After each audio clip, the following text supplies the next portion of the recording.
안녕하세요. 미국주식으로 대학이 미준입니다.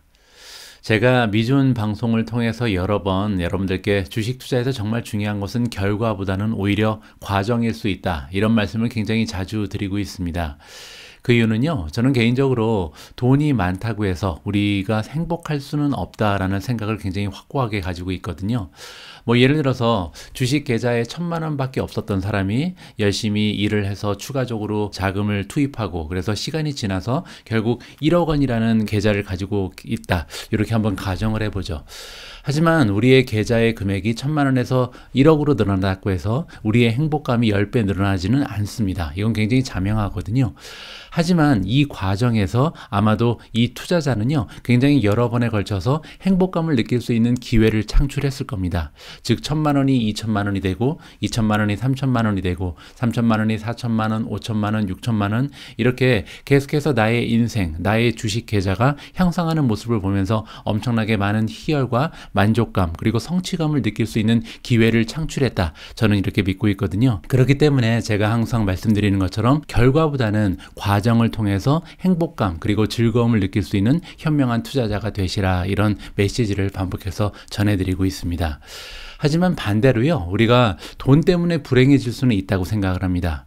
금전 문제로 부부 사이에 금이 가는 경우도 있고요, 소중한 친구를 잃게 되거나 아니면 심지어는 가족 사이의 연을 끊어버리는 안타까운 일이 금전 문제로 발생하기도 합니다.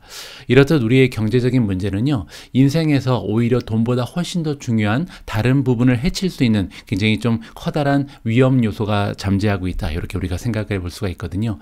따라서 경제적인 문제는 반드시 해결해야 할 우리 인생의 한 단면이다, 이렇게 말씀을 드릴 수는 있을 것 같습니다. 건강도 마찬가지인 것 같습니다. 예를 들어서 우리가 나는 너무 건강해서 행복해, 이렇게 얘기하는 사람이 별로 없잖아요. 하지만 건강을 잃기 때문에, 건강하지 못해서 불행한 사람은 많다고 생각을 합니다. 제가 며칠 전에 컨디션이 굉장히 많이 떨어졌었는데요, 엊그제 컨디션이 너무 좋지 않은 상태에서 우리 딸아이가 인형을 가지고 이제 가든에서 갖고 놀았거든요. 근데 이게 이제 흙에 범벅이 되니까 샤워실에 와서 이 인형들을 다 샤워를 시켰습니다. 그러다 보니까 샤워 부스에 하수구가 막혀버렸거든요. 그래서 제가 이걸 다시 뚫느라고 굉장히 많은 고생을 했습니다. 평소 같으면요, 제가 애교로 그냥 넘어갈 수도 있었던 일인데 제 몸 컨디션이 좋지가 않다 보니까 딸아이에게 화를 많이 낸 것 같습니다. 만약에 이런 일이 계속해서 반복된다면 저와 제 딸 아이의 관계가 굉장히 좀 소원해질 수 있고 안 좋아질 가능성이 높아지는 거죠. 자, 이렇게 건강도 그렇고 경제적인 문제도요, 우리가 행복한 인생을 구축하기 위한 다른 부분에 많은 영향을 끼칠 수 있기 때문에 우리가 열심히 공부도 하고 나름대로 노력을 해서 계속해서 향상시킬 그럴 필요성이 있다라고 생각을 합니다. 자, 그렇기 때문에 오늘 우리가 또 위준이라는 채널에 함께 모여서 공부도 하고 여러 가지 투자에 대한 지식을 넓혀 나가는 것이 아닌가 생각을 합니다. 자, 6월 29일 저녁 시간 보내드리는 미국 주식으로 온 대학이 바로 시작합니다. 자, 최근 들어서 미국 증시에 참여하고 있는 투자자들이 가장 궁금한 것은요, 언제쯤 시장이 바닥을 찍고 반등할 수 있는가, 이 문제입니다.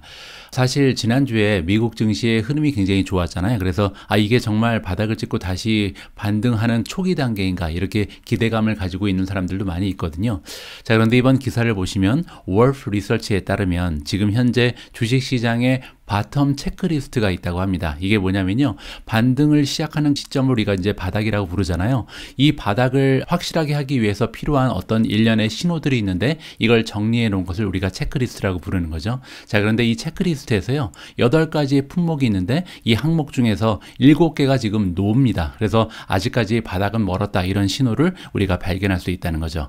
자, 구체적인 내용을요, 함께 읽어보면 좋을 것 같습니다.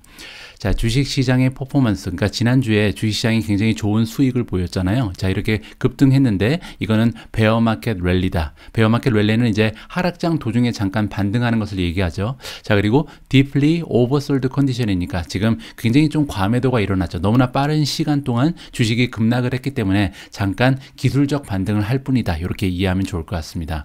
자, 이러한 의견을 안겨주고 있는 투자기관은 월프 리서치고요.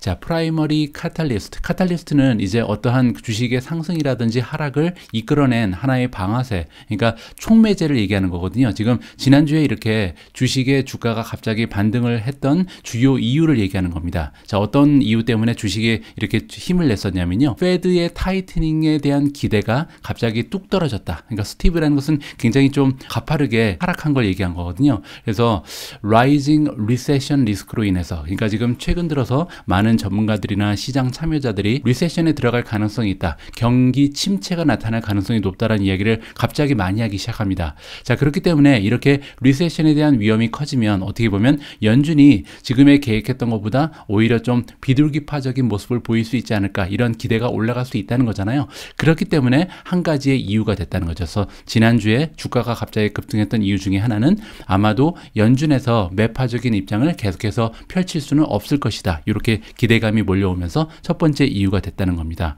자, 하지만 시장은 또한 트레이드업했다. 따라서 주가를 이렇게 좀 올려놨는데 언제 그랬냐면요. 지난주 금요일 날 세인트 루이스의 연준 의장인 블러드라는 사람이 있는데 이 사람이 굉장히 긍정적인 코멘트를 했는데요. 이 긍정적인 코멘트가 뭐였냐면 미국의 경제는 아직까지 튼튼하다. 전망이 좋다. 리세션에 들어가지 않을 것이다. 이런 얘기를 했다고 합니다. 그런데 이런 얘기를 듣고 주식시장이 또 환호를 하고 올라갔다는 거죠. 이런 코멘트가 나오자마자. 자, 그런데 여기서 중요한 것은 뭐냐면요. 지금 시장이 올라가고 있는데 문제는 두 개의 상반된 메시지를 가지고 환호를 하고 있다. 이렇게 얘기합니다. 첫 번째는 뭐냐면요.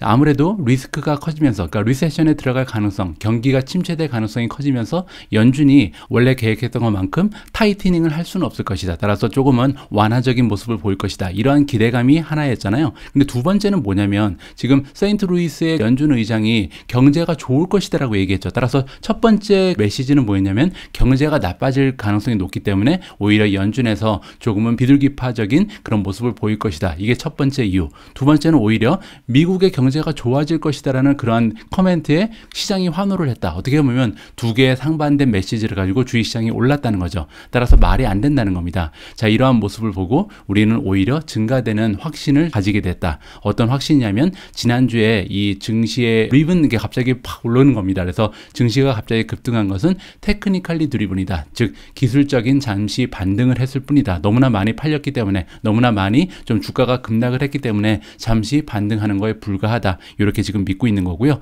따라서 굉장히 좀 서스테인하기는 어렵다. 그러니까 지속되기는 어려울 것이다라고 얘기를 합니다. 자, 이번 랠리가 니얼텀으로 보면, 그러니까 가까운 미래를 보면 한동안 지속될 가능성도 있다라고 얘기합니다. 따라서 바로 없어지지 않을 가능성은 있지만 문제는 인터미디어 텀으로 보면, 따라서 중기적인 관점으로 보면요. 여전히 우리의 베이스 케이스는 가장 확률이 높게 생각하는 것은 베어리시다. 따라서 아직까지도 하락장이 지속될 거라는 것이 지금 월프 리서치의 주관적인 판단이다. 이렇게 얘기를 하고 있는 거죠. 자, 그리고 만약에 이 월프에서 그들의 의견을 불리시하게 바꾸기 위해서는, 따라서 하락장이 멈추고 이제부터는 반등이 시작된다라고 이야기를 하기 위해서는요, 8가지 팩터가 일어나야 된다. 따라서 여러 가지 이제 체크리스트에 들어가 있는 항목이 있는데 이것들이 일어나야만 이제 반등이 시작된다라고 생각하는 거죠. 자, 그 중에서 8가지 중에서 2가지 가장 중요한 것을 여기서 좀 하이라이트를 해주고 있는데요. 첫 번째가 뭐냐면 가장 중요한 것은 역시 컴펠링 에비던스다. 정말 그 강력한 증거가 필요한데 어떤 증거냐면요. 인플레이션이 이제 낮아지기 시작했다. 따라서 인플레이션이 좀 정점을 찍고 이제 갑자기 추락하는 모습을 보이는 것이 가장 중요한 팩터라고 하죠. 따라서 우리 투자자 입장에서는 이거를 좀 주의 깊게 볼 필요가 있고요. 두 번째는 뭐냐면 페드가 시그널을 준다. 그래서 어떤 시그널을 우리한테 주냐면 타이트닝을 하고 있는데 지금 긴축적인 이 사이클이 이제 좀 마무리 단계에 들어간다. 이러한 모습이 보여야 된다는 겁니다. 결국은 두 가지가 맞물려 있죠. 왜냐하면 페드가 이렇게 타이트닝, 긴축을 좀 줄여나가는 모습을 보이기 위해서는 결국 이 인플레이션이 잠잠해지는 모습을 보여야 되잖아요. 따라서 지금 현재 우리 투자자 입장에서 가장 주의 깊게 봐야 되는 것은 결국 인플레이션이 어떻게 되는가. 앞으로 뭐 CPI라든지 PPI 지수가 발표될 텐데 이럴 때마다 좀 관심을 가지고 지켜볼 필요가 있다는 거죠.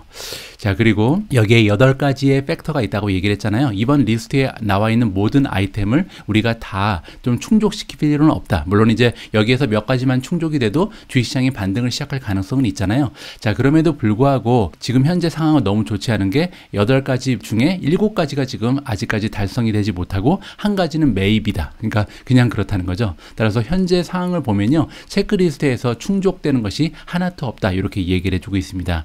자, 과연 이번 바닥을 찍었다는 데 필요한 필요 충분 충분 조건이 8가지가 있는데 어떠한 팩터가 들어가 있는지 하나씩 점검을 해보도록 하겠습니다. 자, 월프 리서치에서 주식시장의 바닥을 진단하기 위해서 필요한 8가지의 신호가 있다고 말씀드렸죠. 자, 그 중에서 첫 번째 신호는요, 마켓 브레스입니다. 자, 브레스가 뭐냐면요, 폭이란 뜻이거든요. 근데 시장의 폭, 자, 이게 무슨 뜻인지 쉽게 좀 설명을 드리도록 하겠습니다. 보통 상승장이 지속되다가 갑자기 이제 하락장으로 꺾이기 전에 좀 발견되는 신호 중에 하나가 이 마켓 브레스가 좁혀진다고 합니다. 자, 그 얘기가 뭐냐면 보통 상승장이 발생하게 되면 예를 들어서 S&P 500은 500개의 기업이 들어가 있잖아요. 근데 이 500개의 기업 중에 뭐 예를 들어서 300개, 400개, 심지어는 뭐 450개 이상의 기업이 계속해서 상승 추세를 보이고 나머지 기업들은 좀 좋지 않은 주가의 추세를 보이면 그게 이제 마켓 브레스가 넓다고 얘기를 합니다. 자, 그런데 반면 상승 추세가 지속되는데도 뭐 예를 들어서 500개의 기업 중에서 한 100개나 200개 정도만 올라가고 있고 나머지는 하락 추세를 보인다. 자, 이렇게 되면 마켓 브레스가 좁아지고 있는 거거든요. 즉 시장의 상승을 이끌고 있는 종목의 수가 적어지는 거죠. 자, 이런 경우는 굉장히 좋지 않은 신호라고 합니다. 곧 이어지는 하락장을 예측하는데 하나의 지표가 될 수 있다, 이렇게 생각할 수가 있거든요. 지금은 하락장이니까 반대로 봐야겠죠. 지난 한 6개월 정도 미국의 증시는 계속해서 마이너스를 보여왔습니다. 그 얘기는 뭐냐면 S&P 500을 기준으로 했을 때 예를 들어서 500개의 기업 중에서 상당히 많은 기업들이 마이너스 주가를 보여줬겠죠. 그리고 이제 올라가는 종목은 별로 없었겠죠. 그렇기 때문에 마켓 브레스가 굉장히 좀 협소했겠죠. 자, 근데 문제는 지금 현재 아직까지 하락장이 지속되지만 만약에 뭐 예를 들어서 떨어지는 종목은 한 200개 정도밖에 되지 않고 300개 주식이 올라가는 모습을 보인다. 그럼에도 불구하고 아직까지는 올라가는 추세가 약하기 때문에 뭐 마이너스를 지키고 있다. 이런 경우에는요, 앞으로 반등이 일어날 가능성이 높다, 이렇게 생각할 수 있답니다. 따라서 마켓 브레스라는 것은 그 지수를 구성하고 있는 종목 중에서 몇 종목, 그러니까 올라가는 종목이 많은가 아니면 떨어지는 종목이 많은가, 이것을 우리가 마켓 브레스다, 이렇게 이해하시면 될 것 같습니다. 자, 그래서 이 마켓 브레스가 긍정적인 모습을 보여줘야만 반등이 시작된다, 이렇게 얘기할 수가 있는데 현재 그렇지 않다는 거죠. 자, 그래서 제가 한번 좀 찾아봤는데요, 좀 보여드릴 차트가 있습니다. 지금 이게 이제 뉴욕 증시의 어드밴스 디클라인 차트입니다. 어드밴스는 앞으로 나가는 거고 디클라인은 뒤로 후퇴하는 거잖아요. 따라서 만약에 앞으로 나가는 주식이 더 많으면 위로 올라가겠죠. 그리고 디클라인이 더 많으면, 떨어지는 주식이 많으면 밑으로 내려옵니다.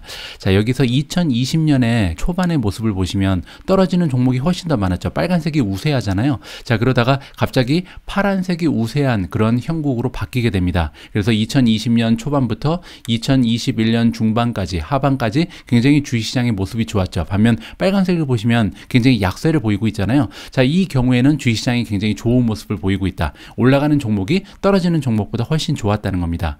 자, 그런데 2022년에 들어서 최근의 모습을 보시면요, 파란색보다 빨간색이 훨씬 더 우세하죠. 그 얘기는 뭐냐면 떨어지는 종목의 수가 올라가는 종목의 수보다 훨씬 많았다는 겁니다. 자, 이 차트가 조금 불편하신 분들을 위해서 하나를 더 볼 텐데요. 자, 여기에 보시면 자, 글씨가 조금 작긴 합니다. Advanced Decline Ratio라고 나와 있거든요. 자, 지금 기준이 되는 것은 나스닥입니다. 나스닥을 이루고 있는 지수에 엄청나게 많은 종목이 들어가 있겠죠. 그 중에서 어드밴스, 올라가는 종목 나누기 떨어지는 종목을 했더니 지금 현재는 1.02라고 나와 있습니다. 거의 1대1이죠. 올라가는 종목 반, 떨어지는 종목 반. 왜냐면 지금 지난 일주일 동안의 일주일 차트를 보고 계시기 때문입니다. 자, 그 얘기는 뭐냐면 지난주에 주식의 흐름이 굉장히 좋았죠. 그럼에도 불구하고 올라간 종목하고 떨어진 종목의 개수가 비슷하다, 이렇게 우리가 이해를 해볼 수가 있고요. 자, 역대적인 차트를 보시면 2018년부터 2022년 현재까지 나와 있는데 중간중간에 이 빨간색이 치솟고 있는 그런 형국을 보이는 시기가 있잖아요. 이 시기가 뭐냐면 주식시장이 막 상승을 시작할 때입니다. 따라서 이렇게 올라가는 종목의 수가 떨어지는 종목의 수보다 훨씬 더 많은 경우에 이제 포착이 되면, 그리고 나서 한동안 좀 주식시장이 반등을 시작한다, 이렇게 우리가 기대를 해볼 수가 있거든요. 아직까지는 안타깝게도 그러한 모습이 이 나스닥 차트를 봤을 때 나타나지는 않고 있습니다.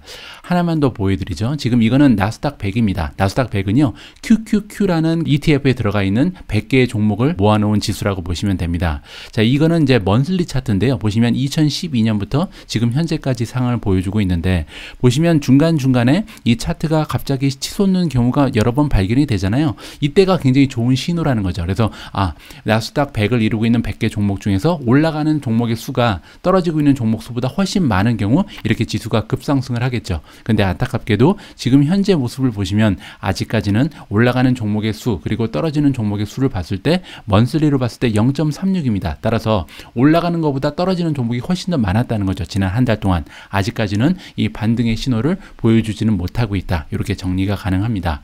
자, 이 차트를 보면 조금 복잡하잖아요. 근데 제가 굉장히 쉬운 방법을 하나 알려드리고 싶은데요. 시킹할 바의 경쟁 기업이긴 한데 finviz.com이라는 웹사이트가 있습니다. finviz.com은요 벌집같이 생긴 이 차트를 보여줘서 굉장히 인기가 많습니다. 여기 보시면 S&P 500을 이루고 있는 500개의 기업의 주가 흐름을 한눈에 우리가 볼 수가 있거든요. 자, 그런데 예를 들어서 원데이 퍼포먼스로 바꾸면 지난 하루 동안 어떠한 주식이 올라갔고 어떠한 주식이 떨어졌는지를 한눈에 볼 수 있죠. 뭐 예를 들어서 어제 마이크로소프트가 1% 떨어졌고 구글이 1.6이 떨어졌고 아마존은 2.78% 떨어졌고 반면에 이쪽에 이제 파란색이 많이 보이죠. 엑센모빌이 2.45 올라갔고 쉐브론이 1.93 정도 올라갔고 이런 식으로 우리가 추세를 한꺼번에 한눈에 볼 수가 있습니다. 어제는 한 반 정도는 떨어지고 반 정도는 올라간 그런 형국을 보여주고 있다. 이렇게 정리가 가능하잖아요. 자, 그리고 일주일 차트를 보면 다 파란색으로 바뀌겠죠. 왜냐하면 여러분들 기억하시는 것처럼 일주일 동안 주가의 흐름이 굉장히 좋았잖아요. 자, 보시는 것처럼 대부분 다 파란색이죠. 자, 이러한 것이 이제 마켓 브레스가 굉장히 좋은 거죠. 올라간 종목이 대부분이고 떨어진 종목이 별로 없는 거죠. 자, 그런데 문제는 이러한 모습을 원먼스로 바꿀 때도 같은 모습이 발견이 돼야 된다는 겁니다. 자, 원먼스 퍼포먼스로 바꿀 때, 자, 지금 보시면요. 지난 한 달 동안 올라가는 종목도 많이 있죠. 뭐 예를 들어서 구글은 한 달 동안 10% 넘게 상승을 했고요. 아마존은 6%, 테슬라는 11%나 급등을 했습니다. 코스트코도 좋았네요. 9.46%. 자, 그런데 밑을 보시면요. 반 넘게 한 3분의 2 정도는 아직까지는 마이너스의 그런 주가의 흐름을 보여준 것이 S&P 500의 지금 상태다. 이렇게 우리가 정리를 할 수가 있겠죠. 따라서 이 차트가 원먼스 차트로 바꿨을 때 대부분의 종목이 다 갑자기 파란색으로 바뀐다면 그럴 때 이 마켓 브레스가 좋아지고 있구나. 올라가는 종목이 떨어지는 종목에 비해서 훨씬 더 주식의 개수가 많아지고 있구나. 이렇게 우리가 좀 기대를 해볼 수가 있다는 거죠. 따라서 첫 번째 여기 마켓 브레스가요. 아직까지는 포지티브하게 긍정적으로 바뀌지는 않았다. 이렇게 정리가 가능합니다. 자, 두 번째는 빅스 지수가 나옵니다. 빅스 지수는 우리가 공포 지수라고 부르잖아요.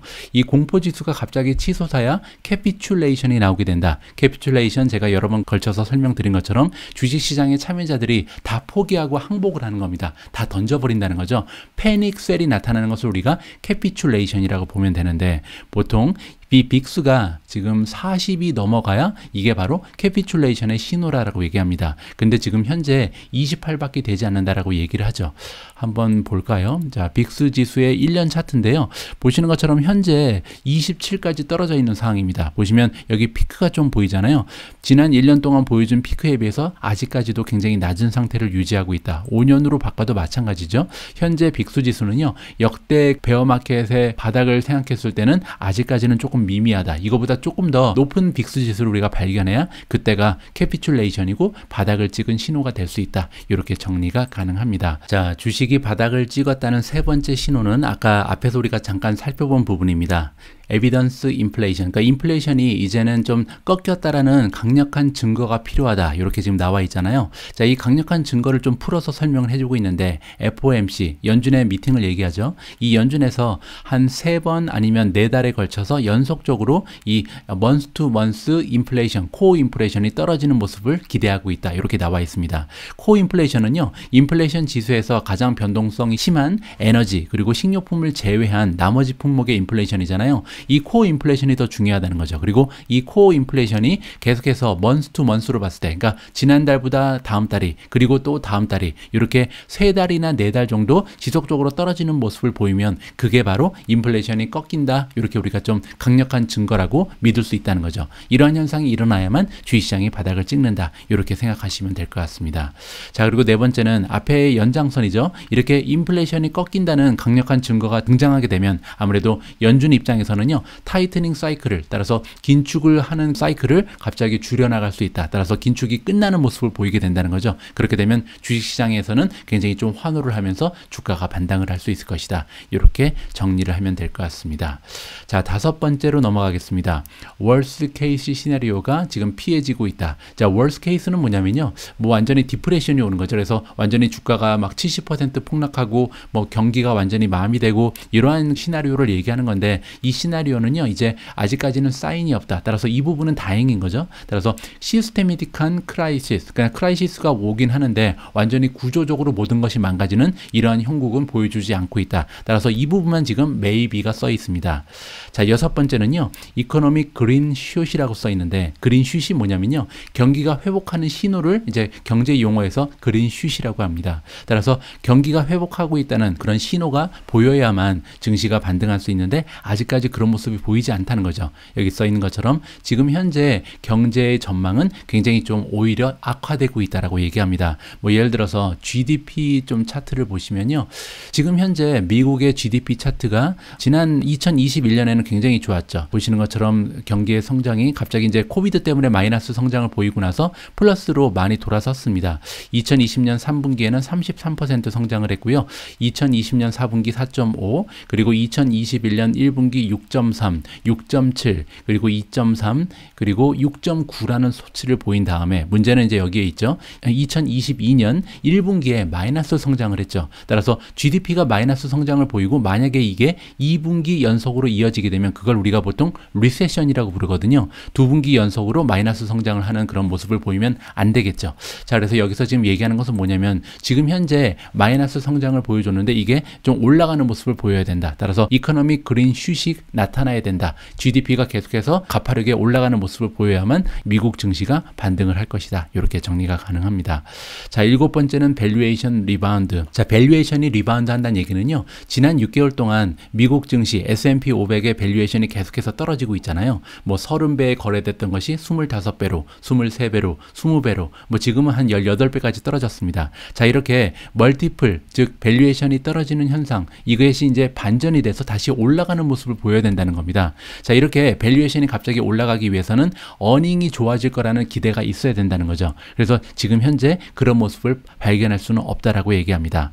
현재 같은 경우는 금리가 계속해서 올라가고 있고 멀티플에는 엄청난 프레셔가 되고 있다. 따라서 오히려 이 멀티플이 계속해서 떨어지는 추세를 지켜내고 있다라고 얘기합니다. 따라서 아직까지는요, 이 어닝이 좋아질 가능성도 보이지 않고, 따라서 리비전이 오히려 다운워드를 보이고 있다. 따라서 기업의 실적을요, 어제 제가 오미지를 통해서 전해드린 것처럼 뭐 테슬라의 리비전도 계속해서 하락 추세에 있잖아요. 따라서 실적이 오히려 예상치가 좋아지는 것이 아니라 아직까지는 기업의 어닝 시즌을 앞두고 기업의 실적을 오히려 예상하는 것이 하락 추세에 있다. 그렇기 때문에 그런 상황에서는 주식이 반등하기는 어렵다. 이렇게 이해하시면 될 것 같습니다. 자, 마지막으로요. 아웃퍼폼의 시작을 알리는 그런 사이클이 시작이 돼야 된다. 하지만 지금 현재 주식시장의 사이클은요. 아직 아웃퍼폼을 시작하는 단계가 아니라 지금은 계속해서 좀 악화되는 그런 마지막 단계에 있다라고 합니다. 따라서 조만간 이제 새로운 아웃퍼폼의 시작을 알리는 그런 시기가 오겠죠. 근데 아직까지는 떨어지는 마지막 단계에 있으니까 조금 더 떨어질 가능성이 높다. 이렇게 정리가 가능하겠죠. 자, 이렇게 월프 리서치에 따르면요. 8가지 우리가 좀 주식시장의 바닥을 진단할 수 있는 그런 항목이 있는데요. 아직까지 한 가지도 제대로 좀 충족된 것이 없다. 그렇기 때문에 우리가 아직 섣부르게 주식시장의 바닥을 예측하는 것은 좀 어려움이 있다. 이렇게 얘기하면 될 것 같고요.